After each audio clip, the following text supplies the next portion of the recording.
Try that one more time. Good evening. Good evening. Thank you and welcome to this forum on school governance councils. My name is Charlene Russell Tucker, one of the Associate Commissioners of Education at the Connecticut State Department of Education. And we are so pleased on behalf of the State Education Resource Center, the Parent Information and Resource Center, and, so I get this right, the Black Alliance for Educational Options group, that we're really pleased that you're here this evening with us to gather information around school governance councils and, more importantly, to find your place in these councils so that they can be effective. We really believe, from the department's perspective and all the organizations working together, that we do have a great window of opportunity for the community collectively, schools, families, community organizations, students, to all work together to make sure that our students are in schools that are effective and in which we'll make sure that they have the best outcome possible. And so with that spirit that we're all gathered, so you can get some information about the legislation as it is written, and also for families and folks in the room to come together and talk about how you can participate to help to make a difference on these councils. So I welcome you, and now I'll turn it over to my colleague here, Danielle, who will also welcome you to New Haven and this forum. Good evening. My name is Danielle K. Smith, and I'm the founding state director for an organization called the Black Alliance for Educational Options here in Connecticut. And we're especially pleased to be one of the participating sponsors for the event tonight, in part because this law represents the work collectively of many advocates across the state. And so what I would hope that we all take with us and sort of use as our frame going forward in this conversation is the enormous power of sort of the collective work that parents and other educators, community stakeholders, and ultimately representatives in the General Assembly all sort of brought together to form what we have now as this legislation that allows for this incredible opportunity to increase the level of engagement of parents and community stakeholders. So tonight we're going to hear a lot about the specifics of the law, and there may be other questions, but the one thing that we can take with us is that this means that if we could produce this where there previously was not this legislation, then that certainly means that we can work for ways to continue to strengthen it over time and to make sure that it works most effectively for those advocates, for those parents and children who were in mind when advocates first called for these councils in the first place. I also just want to make sure that I identify a couple of folks in the room. One, we have Representative Gary Holder Winfield with us, and he was incredibly important in making sure that this law came about, as well as the other members of the Black and Puerto Rican Legislative Caucus. And I also want to identify Paul Wessel, who is with us, who is the Executive Director for Connecticut Parent Power. So it's really great to have this be a conversation in which advocates and those who represent them can be part of thinking about what this means for our families and communities.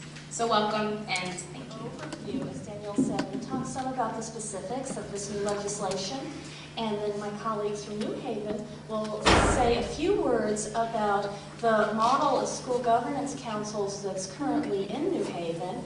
And we're learning, as we're working with different cities in the state, that many of our cities are not starting from scratch. They have some school governance types of councils in place. They might be slightly different than the state law. And so we're working our way through what communities currently have and how to be in compliance with what the state law is asking us to do. After we quickly talk through that, we'll have some facilitated dialogue by my colleague Eva Kennedy from the State Education Resource Center, and a chance for you all to talk to each other and with us. And we really want the bulk of this evening to be around dialogue. And one of the things that this is our third opportunity to do this kind of a meeting, and we always leave with many good questions. Some of them we can answer, some of them we can't answer, as this is a new piece of legislation. But those questions we can't answer, we take them back and we find answers. And on our website of the State Department of Education, we're posting a list of frequently asked questions with answers. So don't be frustrated if we don't have all the answers. That's part of the journey, part of the process of exploring this new opportunity. And I want to say, personally, I think this is a fabulous opportunity for Connecticut schools. It's impacting our lowest performing schools, but it is a model of parent and community participation that's very exciting, and we're encouraging other schools to take a close look at it, even if they're not, quote, on the list. So tonight we're kind of low-tech, as you probably discovered. We're going to be using handouts, and I'm just going to walk you through some PowerPoint slides, and I'll try to communicate what slide it is I'm talking about. So first of all, the purpose of the school governance councils is to enable parents, school staff, and students to work together with the school to improve education for all of our students, especially those in lowest performing schools.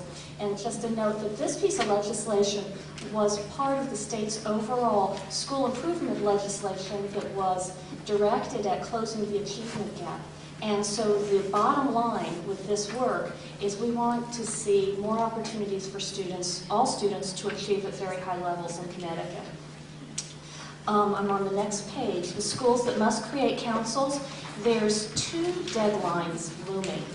One deadline is January 15th, 2011, and the other is November 1st, 2011. So there's a list of schools that have to have these in place by January, and they're the schools that are in the lowest 5% of our state schools, and they also failed to make adequate yearly progress at the whole school level in math and at the whole school level in reading in 2009. So that's the January 15th group. There's a group of 14 of those. Then the group for November 1st, they're not the 5% lowest group. They're everybody else, the other 95%, who in addition failed to meet adequate yearly progress at the whole school level in math and reading. So the schools that, and I believe we passed out the list, I believe those were part of your handouts. We have a process for calculating that, and I won't go into any detail. I understand from my data colleagues it was like a 23-step process to calculate the list of schools, and you have those. And just to answer a question we have gotten a few times, if a school was on that list because of their performance in 2009, if their performance improved in 2010 and they made, quote, safe harbor, do they get removed from the list? No, they don't. We don't have a provision in the law that allows us to do that. So it really is just based solely on that performance in spring 2009. In addition to the lists that are on the schools that are on the list, we're also encouraging schools to take an early implementation option if they'd like. So some of those schools that are slated for November 1st, there's no requirement that they wait till November 1st. They could implement their councils sooner. And in addition, any school in the state, and any local board of education in the state that would like to implement a school governance council certainly can, and they may use this model or they may use another model. Now I'm looking at the next slide on membership and selection process. So who is on the council? Well, the law is very specific about the membership. There's to be 7 parents or guardians, and they're to be elected by the other parents or guardians in that school, with each household having 1 vote. And so if there's several parents in a household, they somehow have to caucus and decide how they're going to cast their 1 vote per household. So we have put together some election guidance procedures to help schools in doing this. Also on the council, 5 teachers, and they're to be elected by the other teachers in that school. 2 community leaders are on the council, and there's a 2-tier election process. So first, the parents and teachers are elected, and once they're in place on the council, then those are the people that elect the 2 community members to be part of the council as well.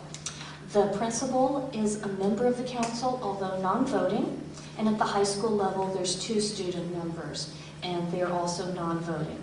Everybody has a 2-year term, except the high school members have 1-year terms. The council responsibilities are largely what you might expect. The councils advise in a number of areas, and we have looked very closely at the law, and we do underline that word advise. The responsibilities of the council are to assist and participate in decision making, but the sole decision making does not rest with the councils. They advise the school leadership. and in the following ways. They look over student achievement data and analyzing how students are doing there in order to make recommendations about changes that might be made. They look over the draft budget, and again, with an eye towards making some recommendations for the principal and to submit then to the superintendent. They can participate in conducting interviews and hiring the school administrator. They can assist the principal in making other programmatic and operational changes in order to improve the school's achievement.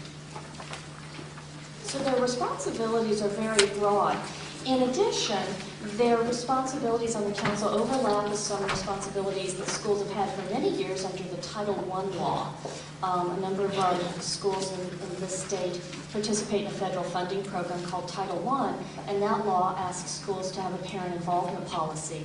So if these schools that are having school governance councils, if they're also, quote, Title I schools, they should be part of making that parent involvement policy. In other words, a school shouldn't have two parent involvement policies. They should bring these things together.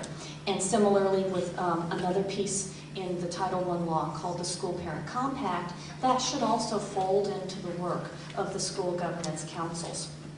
In addition, there's other ways that a council may be helpful to a school.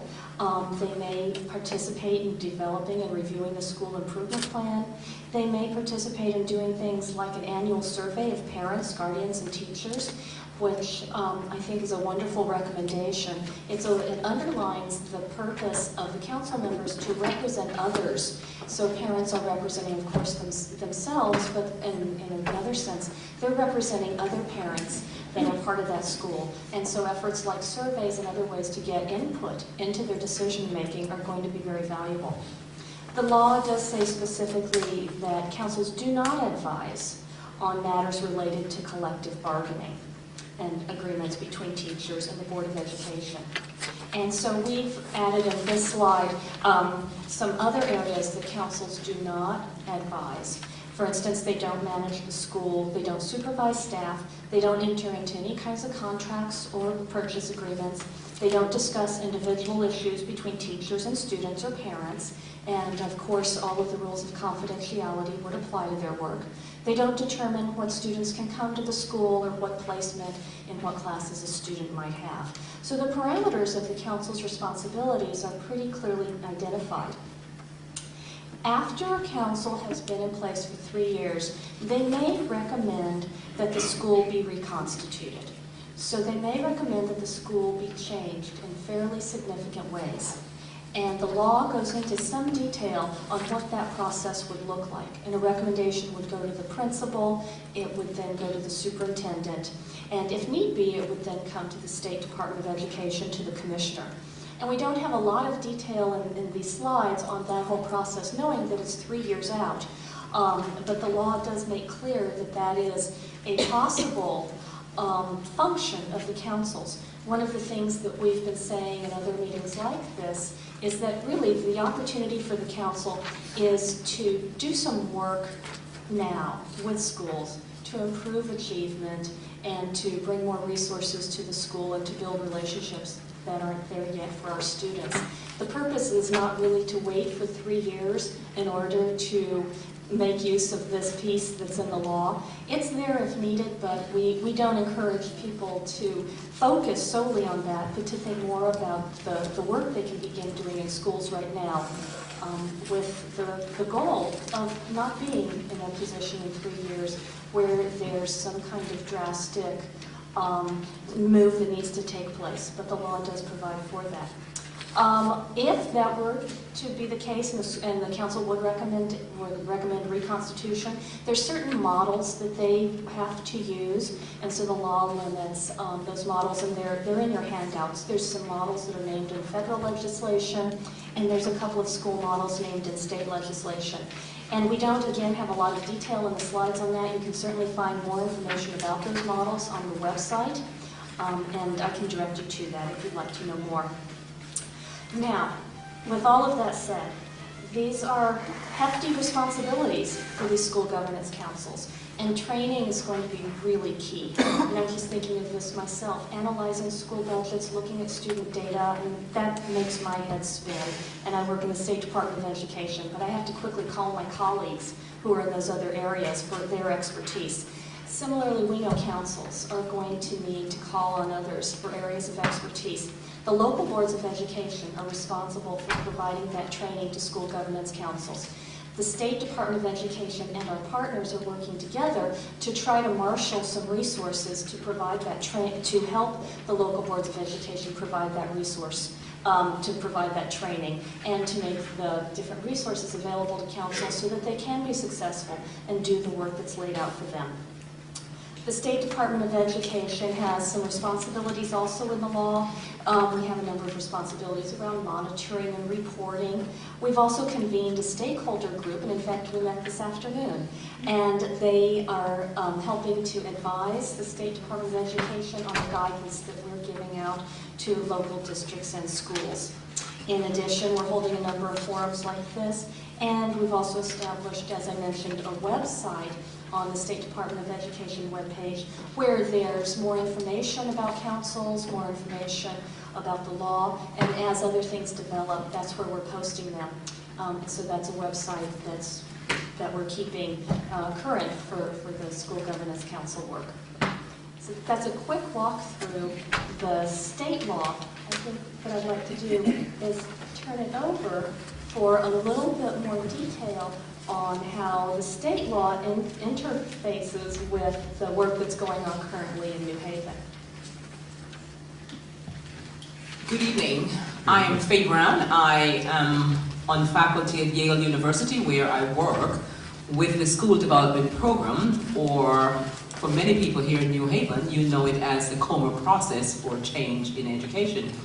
I'm here not because we are a part of this law, but because we work with New Haven schools, not all the schools all the time, but over the past 3 years in particular, we have been doing a renewal in several New Haven schools. And we work with these schools in helping them to set up their school planning and management team, which looks similar to this council that you've heard quite a bit about. And so we were asked to be here this evening, my colleague, Sheila Brantley, and she'll introduce herself further. We were asked to be here to kind of give you a little bit of explanation about how these teams are similar and how they are different, so that you can have a better understanding of what some New Haven schools already have in place. New Haven has the resource of Comer right here, and therefore for a long time, they might be ahead of the curve than some of the schools in the state in terms of having a school planning and management team in place. I'm going to ask my colleague to talk a little bit about the composition of the school planning and management team, and then I'll come back to talk a little bit more about some similarities. Thank you. Good evening, everyone. It's wonderful to look out and see familiar faces, parents, and administrators, and teachers, and friends. I work in New Haven as a teacher on special assignment, working with the Comer process. I am the district Comer facilitator. So my job means that I go into the schools, I work with parent groups, I work with teachers, I work with students, I work with administrators, I work with teams, I go to a lot of meetings. And part of that's the job part, but I'm also involved in a very exciting time in New Haven, and that's school reform. I sit on working committees of school reform, and I find it very exciting what we're doing in this district, and I'm very proud of it. And to have this opportunity to also work in helping schools and look at how you can form different teams, it's a very important opportunity. So when we looked at you heard the composition of the school council. This composition of the school planning and management team, and we'll talk later that it has sometimes a different name, it's more concerned about the function of the team, is that it has parents, administrator, teachers, usually from each grade level or discipline, paraprofessionals, community members, custodian, security guard. You have a large array of participation because the piece that drives this team is the collaboration across constituencies. And so and the union rep too, that's another part part of this team. So that's how the composition changes a little bit from the way the council is set up. In terms of some of the differences, one of the things that you've just heard about the council is the whole aspect of members being elected. Now, when you're a member of the SBMT, it's more of a volunteer position as opposed to an election. And one of the things I said to Judy today when we spoke and we looked at the composition of the council and we saw 7 parents on the council, we thought, wow, now that's wonderful to have so many parents involved. And you know, I'm looking forward to seeing as many parents as 7 or even more be a member of a council or a team, because as you know, there are times when it's not easy for parents to be there, to be as involved as parents very often would love to be involved in schools. And so because we've known that, one of the things that we have suggested over the years is that schools really try to encourage parents to volunteer to be a part of the school planning and management team so that their voices are heard.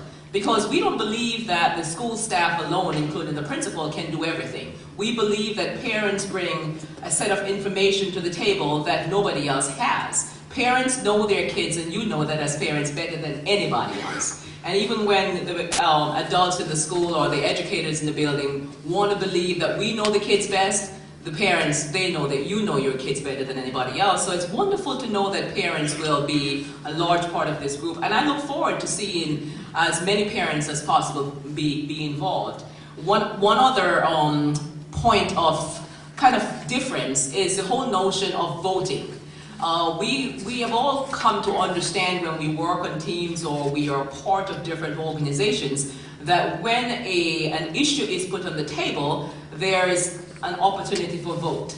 We very often hear those in favor say yay, those opposed say no or nay. In the Comer model, one of the things that we try to help schools to do in whatever teams they form is to try to come to consensus. Let's come to agreement about what we believe as a group to be in the best interest of our kids. And that's at the heart of the Comer model. What is it that we believe as stakeholders in the school really is in the best interest of all the kids in this school?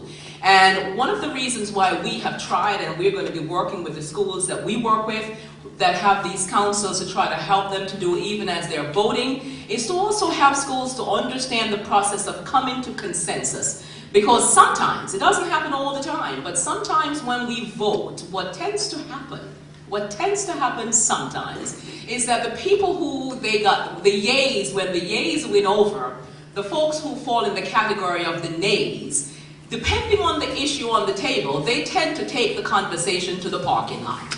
And we call that the parking lot conversation, where we feel like, boy, if they had only listened to me and go the way I wanted, then I would participate. But the fact that they went their own way, now you know I'm not going to participate. And so sometimes people's feelings get hurt when they're not heard, when they feel that they're not listened to. And when that happens, we act as human beings tend to act. We act hurt, and we take it to the parking lot. So we try to act through the process of consensus, and it would take me the whole evening to explain that to you, but it's really having the group really come to agreement again about what's in the best interest of our kids. Also, Dr. Carson said that the council was designed for low-performing schools, but they also suggested other schools have this process. SPMTs are in all schools. And as we said, they may not be called a school plan and management team, they may be called a cross-constituency team, they may have another name, but the function of that team is what's important. That there be communication, that there be an understanding throughout all the groups in the school of what is going on. And many of that, as you said, is driven by data. Speaking of being driven by data, one of the things that Dr. Carson also said is that this particular council will analyze school achievement data. And as she mentioned, that's a tough thing for many people to try to do, and so training is going to really be important to really have people get the skills to do that. The SPMT, not only do they analyze achievement data, but the Comer process, we say all the time, is data driven. that the folks on this team should really look at all the data in their school, across the school. So they're collecting data about the programs in the school. What programs are we bringing into the school? Are these programs really going to get to the outcomes for our students that we really want for our students? So they're looking at the data for those. They're looking at student achievement data. They're looking at school climate data. They're looking at parent engagement data. They're looking at behavioral data. They're looking at all kinds of data across the school, and then as a team in collaboration making decisions. And I know that I've been repeating this many times throughout the night, but making decisions that are in the best interest of the kids. Best interest of the adults, yes, but we really are focusing on what's in the best interest of our kids. What is it that we want for our kids? We don't want just kids to learn math and English and learn how to solve those kinds of curriculum kind of problems. We would like our kids to grow up to be good citizens of the world, to really be lifelong learners who you want as your neighbor and I want as my neighbor. And so one of the focus of the schools with which we work is really about what kind of support are we providing for the development, the holistic development of our kids. And so we help the members of the SPMT to understand the concept of development and how they integrate understanding of development into everything that they do in the schools. And also the school planning management team model is not a rigid model. Dr. Comer's been doing this for over 40 years. New Haven has evolved with different programs. Teachers sitting in the audience know that programs have come and they have gone.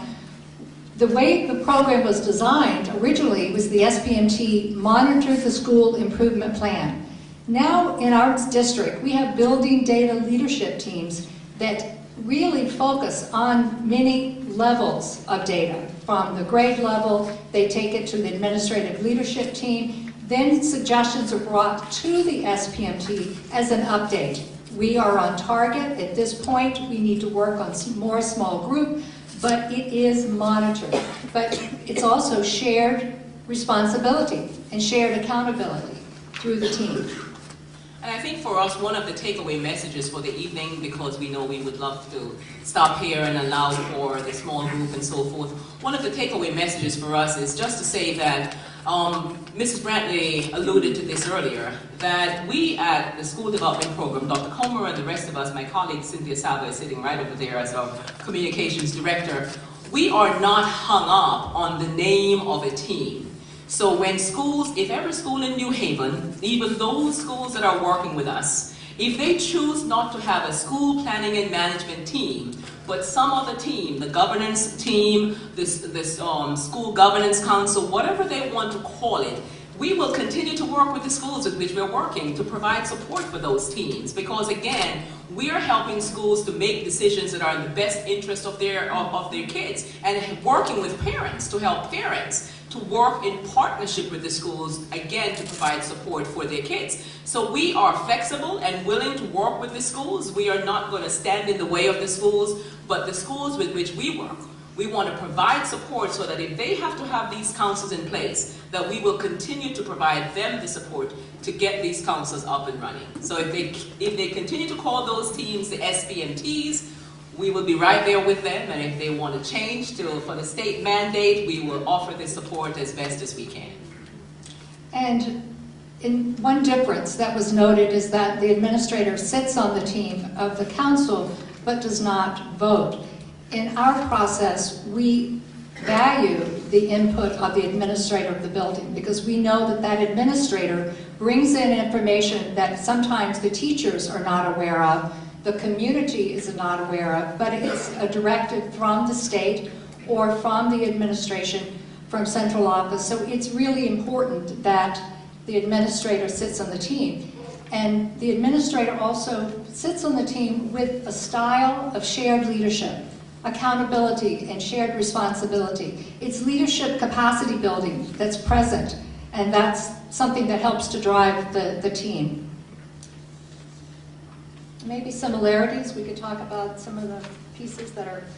Well, one of the things, we've given you a handout, and in the interest of time, we would just kind of defer to Judy now, and so that we can move forward. But we'll be here to answer any questions that you have, even as you look at the sheet and look at some of those similarities. Thank you very much. Thank you.